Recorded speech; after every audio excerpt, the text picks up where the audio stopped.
यही है, पाकिस्तानियों की यही सोच होनी है। तो आपकी भी यही सोच है या सब पाकिस्तानी की यही होती है? नहीं नहीं, उन्हें S22 अल्ट्रा ले लेना चाहिए, बेहतर है, जूम कर लें।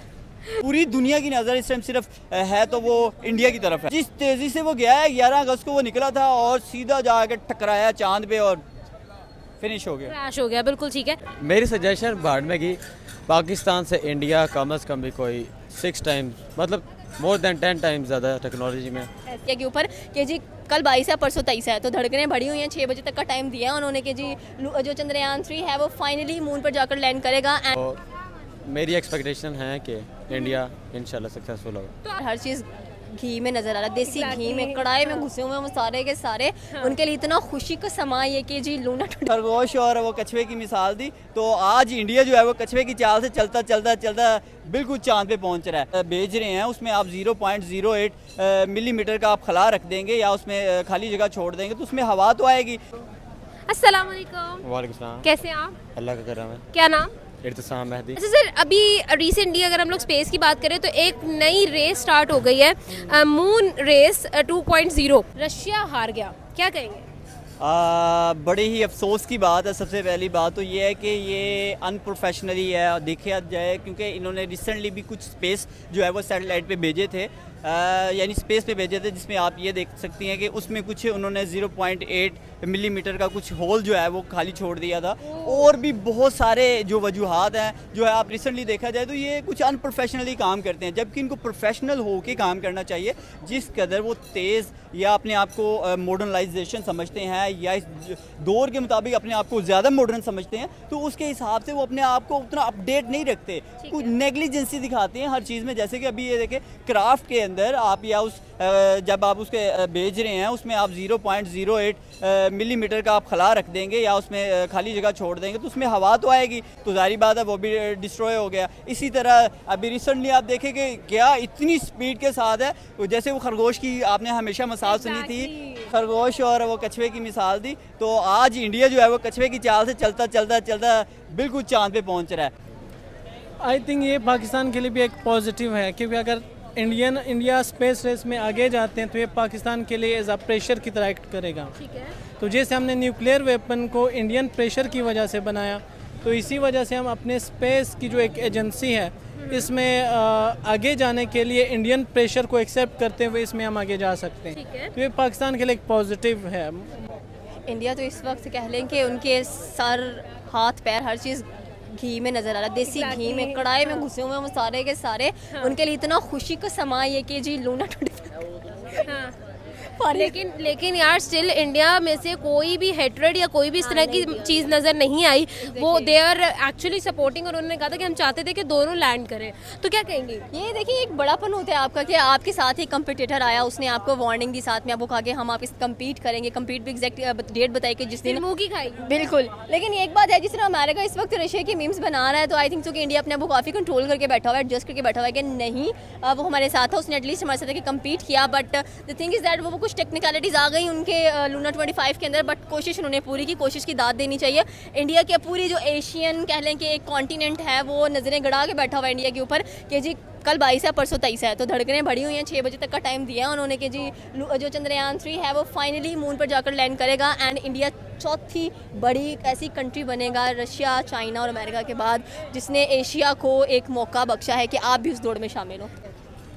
मैं तो यही सजेस्ट करूँगा कि मेरी सजेशन बाद में की पाकिस्तान से इंडिया कम अज़ कम भी कोई 6 टाइम्स, मतलब मोर देन 10 टाइम्स ज़्यादा टेक्नोलॉजी में।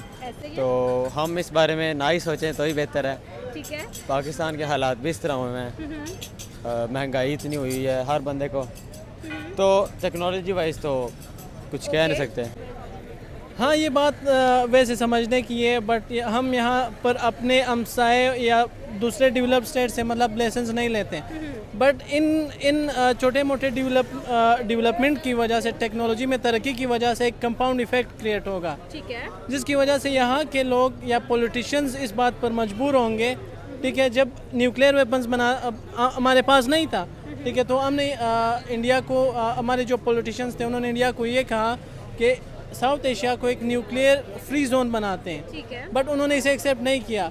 इंडिया ने चाइना की वजह से बनाया 74 में, तो इसी वजह से जब इंडिया ने न्यूक्लियर मतलब टेस्ट किए 74 में, इसकी वजह से पाकिस्तान पर एक प्रेशर बिल्ड हुआ, ठीक है। तो सर्वाइवल एक थ्रेट पाकिस्तान के लिए क्रिएट हुआ, ठीक तो है। इसकी वजह से पाकिस्तान ने भी बनाया।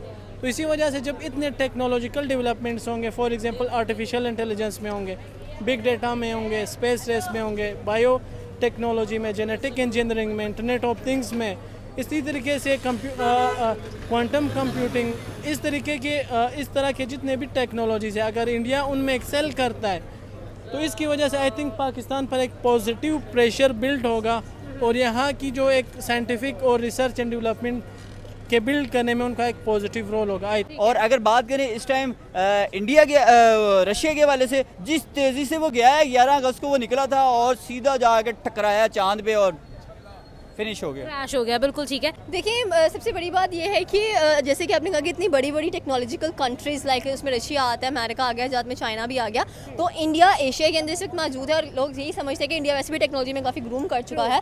तो इस वक्त उन्होंने कहा है कि जी चाहे हम कुछ भी करें, साउथ पोल पर इंडिया लाजमी पहुँचेगा, तो हमारी डेफिनेटली दुआएं उनके साथ हैं कि वो वहाँ पर जाएंगे। और उनके चेयरमैन बिल्कुल सही कह रहे हैं, कुछ भी हो जाए, जो चंद्रयान 3 है वो मून के साउथ पोल पर जाएगा और एक रिकॉर्ड बनाएगा। और फाइनली जो उन्होंने कहा, देखिए वो कहते हैं ना कि देर से आए मगर दुरुस्त आए, ठीक है। तो इंडिया बिल्कुल देर से आया है मगर दुरुस्त आया है। इस वक्त उसकी डायरेक्शन भी बिल्कुल सही जा रही है एंड सारों की दिल की धड़कनें, कल का आखिरी दिन है, बढ़ी हुई है।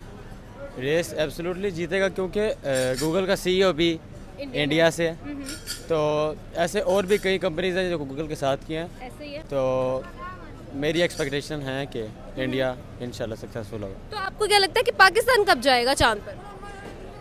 पाकिस्तान जब इमरान खान आएगा जब इमरान खान आएगा तब जाएगा चांद पर। इंशाल्लाह। तो जब इमरान खान थे तब क्यों नहीं गया?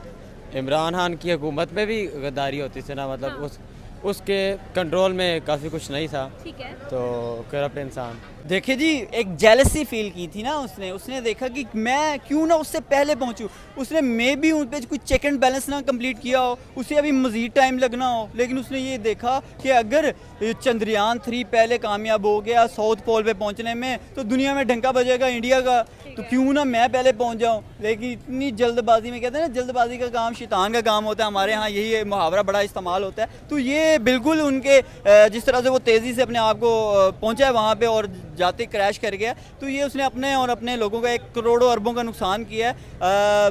मेरे ख्याल से कोई उसकी स्पेस इतनी कामयाब नहीं रही। बात करें इंडिया, बेशक उसने स्ट्रैटेजी के साथ गया, 4 साल का अरसा लगाया, मज़ीद उस पर उसने सर्चिंग की है और जदीद टेक्नोलॉजी के साथ गया है, तो यकीनन वो कामयाब भी होगा और अपना नाम दुनिया में इस टाइम उसका बजेगा भी। इस टाइम पूरी दुनिया की नज़र इस टाइम सिर्फ है तो वो इंडिया की तरफ है। इंडिया जाके साउथ पोल पर अपना झंडा लहराएगा, जहाँ पर पानी डिस्कवर हुआ, जहाँ पर बहुत सारी जो है डिस्कवरीज जो है, बहुत सारे सवाल जो हैं अभी तक कोई नहीं पहुंचा, तो हिस्ट्री में इंडिया का नाम सबसे पहले, तो क्या कहेंगे? बड़ी अच्छी बात है, एक खुशी की बात है। सबसे पहली बात तो ये देखिए जी, ये होती है एक अचीवमेंट, ये होती है खुशी, क्योंकि हर बंदा तभी उस खुशी को अचीव करता है जब वो उसने इतनी मेहनत की है, उनके साइंसदानों ने इतनी मेहनत की है और वो बिल्कुल खुशी के जो है सिर्फ 1 दिन का टाइम बाकी है, 1 दिन बाद वो जो है वो लैंड कर जाएंगे। वो सक्सेसफुली तौर पे दुनिया देखेगी कि इंडिया जो है साउथ पोल पे पहुंचने वाला पहला जो है वो मुल्क कंसीडर होगा। असल में साइंटिफिक और टेक्नोलॉजिकल डेवलपमेंट करने से पहले कुछ कल्चरल, सोशल या एटीट्यूड के जो इश्यूज़ हैं उनको भी सॉल्व करने की बहुत ज़रूरी है। अगर हम इतनी एंटी साइंटिफिक थिंकिंग होगी लोगों में, ठीक है, तो इसकी वजह से आई थिंक साइंटिफिक डेवलपमेंट ऐसे कल्चर में आई थिंक ग्रो नहीं कर सकता। तो इसके लिए हमें कल्चरल, सोशल और एटीट्यूड्स में लोगों की जो एक एंटी साइंटिफिक थिंकिंग है उसे ख़त्म करने की ज़रूरत है। उनकी तरफ से कहा गया था कि चांद पर क्यों जाना है जब हम यहीं से चांद को देख सकते हैं, इस बारे में क्या कहेंगे? यही है, पाकिस्तानियों की यही सोच होनी है। तो आपकी भी यही सोच है या सब पाकिस्तानी की यही होती है? नहीं, उन्हें S22 अल्ट्रा ले लेना चाहिए, बेहतर है जूम कर लें। शाम को 6:04 पर फैसला होगा कि कौन जीत रहा है, तो आपको क्या लगता है कि कौन जीतेगा इस रेस में? देखिए, जैसे कि आपने कहा कि नासा की तरफ से भी ये खबरें सुनने को मिल रही हैं कि वो भी चाह रहे हैं कि इस वक्त साउथ पोल पर जाएं और जिस तरह रशिया निकल चुका है रेस से, अब अमेरिका उस रेस में नासा इंक्लूड होने की कोशिश कर रहा है। तो मैं ये कहना चाहूँगी कि हमने स्टोरी तो पढ़ी थी कि slow and steady wins the race, लेकिन लोग कहते हैं कि आजकल के ज़माने में स्लो लोगों की कोई अहमियत नहीं है, लेकिन इंडिया ने प्रूव किया कि स्टिल स्लो जाओगे तो कामयाब होगे, तेज़ी से जाओगे तो लूना 25 वाला हाल होगा। इससे पहले तो नॉर्थ पोल पे तो कहते हैं ना वो दाएं बाएं शाएं सारे आ गए, जिसमें आप बात करें अमेरिका की, चाइना की और रशिया की, उन्होंने नॉर्थ पोल पे तो उतरना ईजी था, लेकिन मेन जो है वो साउथ पोल की गेम थी, साउथ पोल की रेस थी, लेकिन इस रेस में इंडिया ने जो है वो उसको जो है वो पीछे कर दिया है, और वो इस टाइम जो है वो अकेला जो है इंडिया स्लोली मूव करता हुआ बिल्कुल चांद के करीब तरीन पहुंच चुका है, और बस चंद लम्हे ही बाकी हैं, यानी काउंटडाउन स्टार्ट हो चुका है। इस टाइम अगर देखा जाए तो पूरी दुनिया इस टाइम सिर्फ इंडिया की तरफ देख रही है कि जैसे ही वो सक्सेसफुली तौर पे लैंड करेगा तो वहाँ की कुछ नई टेक्नोलॉजी को और वहाँ पे नई सर्चिंग करेगा और चांद के हवाले से नई इन्फॉर्मेशन, नई इमेजेस और वीडियोस सेंड करेगा, तो यकीनन एक तहलका मच जाएगा दुनिया में। एज अ पाकिस्तानियों को या इंडिया को? इंडिया को। अच्छा, बेस्ट ऑफ लक, बहुत अच्छा है, करते रहें और इसी तरह के माइलस्टोन मोरल सपोर्ट हमारा आपके साथ है। Okay, continue. हाँ, ठीक है, बिल्कुल बेस्ट ठीक ऑफ है। लक। पाकिस्तान चांद पर कब जाएगा? ये डिफ़िकल्ट क्वेश्चन है। आई थिंक 10-15 सालों में या 20 सालों में मुश्किल नज़र आ रहा है, क्योंकि जैसे पाकिस्तान की पॉलिटिकल या इकोनॉमिक सिचुएशन है उसको देखते हुए ये हेविली डिफ़िकल्ट है कि मतलब देखिए रिसेंटली नरेंद्र मोदी की जो कि है वो अमेरिका यूएसए में जाता है, आप विज़िट देखा होगा, जिसमें वहाँ पे उनके दरमियान में एक मुआहदा तय हुआ था टेक्नोलॉजी शेयरिंग के हवाले से कि इंडिया जो है वो किसको एक्सपोर्ट कर रहा है, यूएसए को टेक्नोलॉजी एक्सपोर्ट करने जा रहा है। तो इस पर आप अंदाज़ा लगा लें कि आने वाला जो टाइम है वो इस टाइम दुनिया में ढंका बजेगा तो इंडिया का बजेगा। उसकी मेन वजह यह है कि जिस तरह से वो तेज़ी से अपने आप को टेक्नोलॉजी में, IT सेक्टर में, एजुकेशन में इम्प्रूव कर चुका है दुनिया में। आप देखिए कि हमारे मुल्क जैसे अपने पाकिस्तान की मैं थोड़ी सी बात करके इस को इख्तिताम करता हूँ कि देखिए अगर पाकिस्तान की बात करें तो यहाँ पे एजुकेशन का कोई मेयार नहीं है, और अगर हम लोग बाहर चले भी जाते हैं, बाहर भी हमारी कोई इज़्ज़त नहीं है, बल्कि किक आउट कर दिया जाता है। आप देखिए यूएसए मुल्क में इंडियन ओरिजिन जो है वहाँ पे नॉमिनेट हुआ है इलेक्शन के लिए, और इससे पहले यूके में भी उनका जो है प्रेसिडेंट है, प्राइम मिनिस्टर है। तो बात कर रहे हैं कि वो लोग दुनिया में बहुत बहुत अच्छी पोजीशन पे मौजूद है। तो पाकिस्तान कहाँ पे है? पाकिस्तान का तो आप सोचे ही ना, बल्कि इस टाइम पाकिस्तान तो बस ये दुआ करें कि नक्शे पर मौजूद रहे। ये नहीं पता कि आने वाले टाइम में शायद जिस तरह के हालात लग रहे हैं कि शायद नक्शे से ना ख़त्म हो जाए, अल्लाह ना करे। वैसे मैं बात कर रहा हूँ कि जिस तरह के हालात हमारे मुल्क के हैं, क्राइसिस हैं, यहाँ पे बेरोज़गारी है और गुर्बत है, आपस में लड़ाई झगड़े, छोटी छोटी बात पे आपस में लड़ पड़ना है, यानी कि लोगों के पास खाने पीने इत्तेफाक भी नहीं है, यानी बहुत सारे मसाइल हैं यहाँ पे। तो स्पीड अप जरा स्लो करें, फोकस करें अपने काम के ऊपर और डिटरमिनेंट रहें, तो इंशाल्लाह आप कामयाब होंगे। और एक बात आपने ये की कि कल 6:04 पे जो चंद्रयान 3 है वो साउथ पोल पर जाएगा और इंडिया के लिए एक बहुत बड़ा कामयाबी होगी। तो ये सिर्फ इंडिया के लिए नहीं है, ये पूरे एशिया के लिए है, ये पूरे एशिया के लिए है। और हम उम्मीद करते हैं कि एशिया एक बार फिर से प्राउड मोमेंट उसके लिए आने वाला है कि जी एशिया में से भी कोई कंट्री ऐसी निकली, ऐसी बनी जिसने अपने आप को इस कैपेबल बनाया, इस जगह पर गई। तो I hope all best hope कर रही हूँ मैं इंडिया के लिए, और उसको आगे बढ़ना भी चाहिए। और अमेरिका अगर कंपटीशन में आना चाहता है तो आ जाए, एक दिन है। बिल्कुल ठीक है, थैंक यू सो मच।